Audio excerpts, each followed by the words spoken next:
बहुत समय पहले की बात है। किसी गांव में एक प्रिया नाम की लड़की अपनी माँ विमला के साथ रहती थी। प्रिया के पिताजी की मृत्यु एक अनजान बीमारी के कारण हो गई थी और उस दिन के बाद विमला ने अपनी बेटी का पेट पालने के लिए फल और सब्जियां बेचना शुरू कर दिया था। इसी तरह दिन बीत रहे थे और धीरे धीरे करके विमला की सब्जी की रेहड़ी पर ग्राहक आने लगे थे, क्योंकि विमला दूसरों के मुकाबले ताजी सब्जी बेचती थी। इसीलिए विमला की अच्छी खासी कमाई भी हो जाती थी। वहीं विमला की रेहड़ी से थोड़ी दूर एक विनोद नाम का सब्जी वाला रेहड़ी लगाया करता था। जिस दिन से विमला ने उसके बगल में रेहड़ी लगाना शुरू किया था, उसी दिन से उसकी सब्जियां बिकना कम हो गई थी। जो कोई भी एक दो सब्जियां लेने आते तो विनोद गुस्से से उसे भगा दिया करता था। इसी तरह हंसी खुशी से दिन बीत रहे थे और एक दिन विमला की इकलौती बेटी प्रिया की तबीयत अचानक खराब हो जाती है।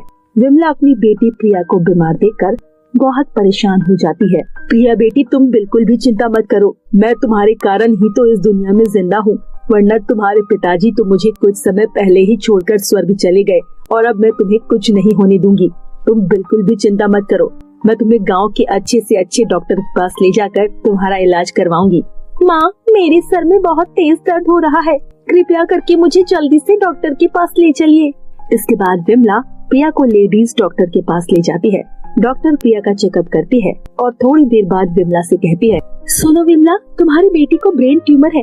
अगर तुमने उसका इलाज जल्दी से जल्दी नहीं करवाया तो तुम्हारी बेटी तुम्हें छोड़कर हमेशा के लिए स्वर्ग चली जाएगी। तो डॉक्टर जी, इसमें इतनी देरी करने की क्या बात है, आप आज से मेरी बेटी का इलाज शुरू कर दीजिए। विमला, हर अस्पताल के कुछ उसूल होते हैं और हमारे उसूल के हिसाब से तुम्हें ऑपरेशन शुरू होने से पहले आधी फीस भरनी होगी, जो कि होती है पूरे 20 लाख। तुम काउंटर पर 20 लाख जमा करवा दो, मैं तुम्हारी बेटी का ऑपरेशन शुरू कर दूंगी। विमला 20 लाख सुनकर हैरान रह जाती है। इसके बाद विमला अपनी बेटी को लेकर चुपचाप घर की ओर आने लगती है। विमला बहुत उदास थी क्योंकि वो अपनी बेटी का इलाज नहीं करवा सकती थी। इसके बाद विमला जल्दी से जल्दी अपनी बेटी का इलाज करवाने के लिए बहुत सारा पैसा कमाने की सोचती है। थोड़ी देर बाद विमला अपनी बेटी के साथ अपने घर पहुंच जाती है। विमला अपनी बेटी को बेड पर लेटा देती है और उसके बाद सब्जी बेचने के लिए निकल जाती है। थोड़ी देर बाद विमला एक जगह पर खड़ी हो जाती है। विमला की ताजी हरी सब्जी देखकर गांव के बहुत सारे लोग उसकी रेहड़ी पर सब्जी खरीदने आते हैं। विमला अपने ग्राहकों के साथ बहुत ही प्रेम से बात करती है। वहीं उसकी रेहड़ी के बगल में विनोद ये सब देखकर बहुत जल रहा था और तभी वो विमला की दुकान पर आता है और कहता है, अरे विमला बहन, क्या तुम फालतू में अपनी इतनी ताजी सब्जियां इतनी कम कीमत पर बेचती हो? थोड़ी महंगी करके बेच दिया करो, जिसके कारण मेरी भी थोड़ी बहुत कमाई हो जाए और तुम्हारा भी मुनाफा बढ़ जाएगा। परंतु विनोद जी, मेरे घर में तो मेरी बेटी है और मैं हूँ, इसीलिए मैं सस्ते में सब्जियां बेचकर कभी कभी लोगों का भला कर देती हूँ। मुझे तो केवल पेट भरने के लिए 2 समय की रोटी चाहिए। और विमला बहन, मैं तो ये कह रहा था कि तुम्हारे तो रोजाना के रेगुलर ग्राहक हैं, इसीलिए तुम लोगों को ताजी सब्जियों के बजाय 1-2 दिन पुरानी सब्जी भी बेच सकती हो, जिससे तुम्हारी अच्छी खासी कमाई हो जाएगी। देखो विनोद भाई, तुम्हारा बहुत बहुत धन्यवाद, परंतु अगली बार से ऐसा ज्ञान मुझे मत देना। मुझे पता है कि मुझे अपना बिजनेस आगे बढ़ाने के लिए क्या करना है, इसीलिए आप मुझे मत समझाइए। इससे अच्छा आप अपनी दुकान पर ध्यान दीजिए, ताकि आपकी दुकान पर कोई ग्राहक आ जाए और आप मुझे अपनी रेहड़ी पर ध्यान देने दीजिए। अच्छा, तो अब तुम्हें अपनी सब्जी की रेहड़ी पर और अपने ग्राहकों पर घमंड हो गया है, परंतु ये घमंड ज्यादा दिन नहीं चलेगा। इतना कहकर विनोद वहाँ से अपनी रेहड़ी की तरफ जाने लगता है। इसी तरह दिन बीत रहे थे।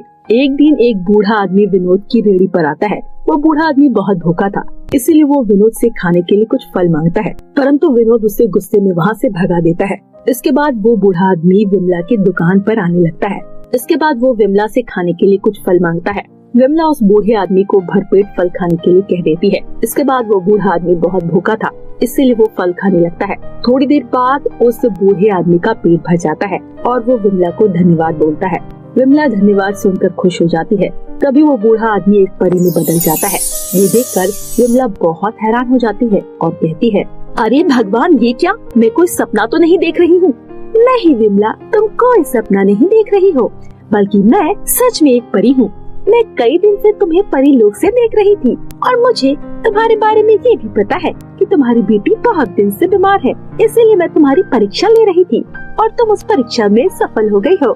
वैसे तो मुझे हर दिन ग्राहकों के रूप में भगवान दिखते थे, परंतु आज तो मुझे परी के रूप में भगवान दिख रहे हैं।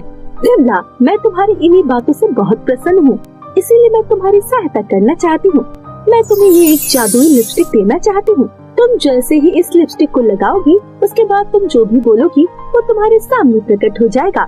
उसके बाद तुम उस लिपस्टिक से सोने चांदी के बहुत सारे सिक्के मांग सकती हो और फिर उन सिक्के को सुनार की दुकान पर बेचकर अपना बिजनेस बढ़ा सकती हो। उसके बाद तुम्हारी बेटी का इलाज भी आसानी से हो जाएगा। परी जी, आपका बहुत बहुत धन्यवाद जो आपने मेरी सहायता की। अब मैं अपनी बेटी का इलाज भी करा सकूंगी। इसके बाद वो परी वहाँ से गायब हो जाती है। विमला अपनी रेड़ी लेकर अपने घर की ओर आने लगती है। थोड़ी देर बाद विमला अपने घर पहुँच जाती है। घर पहुँचकर सबसे पहले विमला लिपस्टिक लगाती है। लिपस्टिक लगाने के बाद विमला कहती है, हे जादुई लिपस्टिक, कृपया करके मेरी सहायता करो। मुझे बहुत सारे सोने के सिक्के चाहिए जिससे मैं अपनी बेटी का इलाज करा सकूं। विमला के इतना कहते ही उसके सामने बहुत सारे सोने के सिक्के आ जाते हैं। अपने सामने बहुत सारे सोने के सिक्के देखकर विमला बहुत खुश हो जाती है। उसके बाद विमला तुरंत वो सोने के सिक्के लेकर सुनार की दुकान पर पहुंच जाती है। विमला वो सोने के सिक्के अच्छे दाम पर बेच देती है। इसके बाद विमला उन पैसों से अपनी बेटी का इलाज करवाती है। थोड़े दिन बाद विमला की बेटी पहले की तरह एकदम ठीक हो जाती है और उसके बाद विमला बाकी बचे हुए पैसों से एक सब्जी की बहुत बड़ी मंडी शुरू करती है और कुछ नौकर भी रख लेती है। इसके बाद विमला को कभी मेहनत करने की जरूरत ही नहीं होती है। तो मेरे प्यारे दोस्तों, कैसी लगी आपको हमारी ये कहानी? हमें कमेंट करके जरूर बताएं। अगर आपको हमारी कहानी अच्छी लगी हो तो इसे अपने दोस्तों के साथ शेयर करें। ऐसी ही नई इंटरेस्टिंग हिंदी कहानियाँ देखने के लिए हमारे चैनल को सब्सक्राइब करें। फिर मिलती हूँ आपसे एक नई कहानी के साथ। तब तक के लिए बाय बाय दोस्तों।